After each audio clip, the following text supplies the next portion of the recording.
Assalamualaikum warahmatullahi wabarakatuh. Baiklah, kita akan melanjutkan membahas materi kemagnetan, khususnya gaya Lorentz pada muatan bergerak dalam medan magnet. Materi fisika kelas 12. Sebelumnya, kita sudah belajar gaya Lorentz pada kawat berarus listrik dan juga gaya Lorentz pada kawat sejajar berarus listrik. Nah, sekarang kita akan melanjutkan membahas gaya Lorentz pada muatan bergerak dalam medan magnet. Gaya Lorentz ternyata tidak hanya dialami oleh kawat, tetapi juga muatan listrik yang bergerak. Apabila muatan listrik Q bergerak dengan kecepatan V di dalam sebuah medan magnet B, maka muatan listrik tersebut akan mengalami gaya Lorentz yang besarnya adalah Q kali V kali B, perkalian silang antara vektor V dengan vektor B, sehingga gaya Lorentz itu dapat dirumuskan dengan Q kali V kali B sin alfa, di mana Q itu adalah muatan listrik, satuannya Coulomb, V itu adalah kecepatan gerak muatan, B itu adalah kuat medan magnet, dan alfa itu adalah sudut yang dibentuk antara V dan B. Gaya Lorentz termasuk besaran vektor. Apa itu besaran vektor? Ya, besaran yang punya nilai dan arah.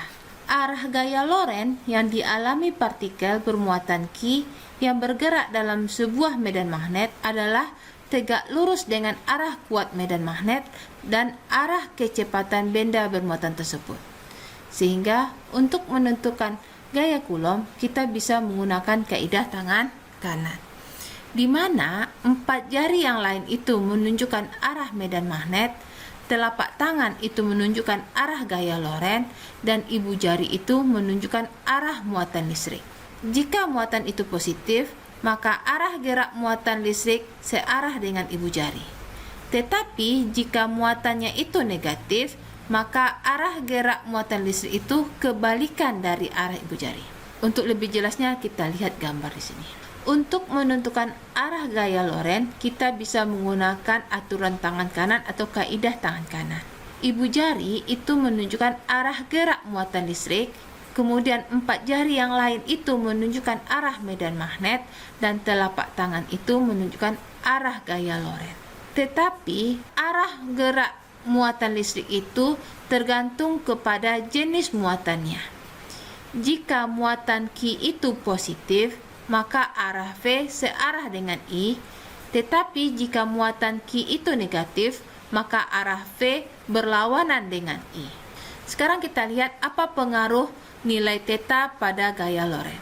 Gaya Lorentz pada muatan bergerak itu dirumuskan dengan F sama dengan Q kali V kali B sin θ. Nilai θ ini memiliki 3 kemungkinan. Jika θ itu bernilai 0, artinya V sejajar dengan B. Kalau sejajar, maka sudutnya adalah 0. Jika sudutnya 0, sinnya menjadi sin 0. Sin 0 itu nilainya adalah 0. Maka kalikan dengan QVB, hasilnya 0. Sehingga gaya Lorentz-nya adalah 0. Maka apa yang terjadi? Muatannya akan bergerak lurus beraturan, atau lintasannya berbentuk lurus.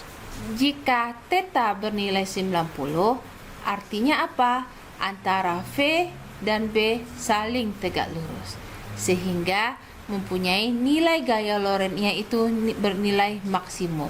Apa yang terjadi? Muatannya bergerak melingkar beraturan, atau lintasannya berbentuk lingkaran.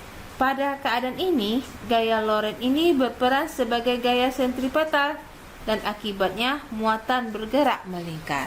Gaya Lorentz itu dirumuskan dengan QVB sin alfa, sinnya 90, kemudian mv kuadrat per R.